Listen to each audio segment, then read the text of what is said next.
2020च्या शिवजयंतीला दिग्दर्शक नागराज मंजुळे आणि अभिनेता रितेश देशमुख यांनी छत्रपती शिवाजी महाराज यांच्यावरच्या सिनेमाची घोषणा केली होती।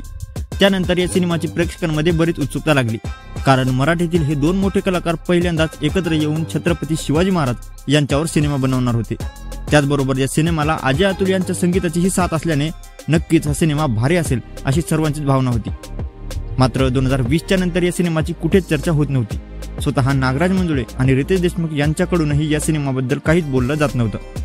नंतर 2023 मध्ये एका मुलाखतीत नागराज मंजुळे यांना या सिनेमाबद्दल विचारण्यात आलं, तेव्हा त्यांनी सांगितले होते की छत्रपती शिवाजी महाराज यांच्यावरचा हा सिनेमा खूप जबाबदारीने आणि अभ्यासपूर्वक बनवला जाणार आहे, त्यामुळे तो असा लवकर घाईघाईत बनवायचा नाहीये। हा सिनेमा केल्यानंतर काहीतरी भारी केल्याची भावना माझ्यासोबत जीवनभरासाठी असणार आहे, त्यामुळे करायचा म्हणून काहीतरी सिनेमा केला असं मला करायचं नाहीये आणि अशा त्या सिनेमाला वेळ लागला तरी चालेल। आणि आता नुकतीच 2024च्या शिवजयंतीनिमित्त अभिनेता रितेश देशमुख यांनी एका नवीन सिनेमाची घोषणा केली आहे आणि तोही सिनेमा छत्रपती शिवाजी महाराज यांच्यावरच असणार आहे, ज्याचं नाव आहे राजा शिवाजी। आणि आता असं बोललं जात आहे की हा तोच सिनेमा आहे ज्याला नागराज मंजुळे आणि रितेश देशमुख हे एकत्र येऊन बनवणार होते, कारण अजय अतुल आणि रितेश देशमुख हे दोन नाव या सिनेमासोबत जोडलेले आहेत, जे की आधी घोषणा करण्यात आलेल्या सिनेमासोबतही होते।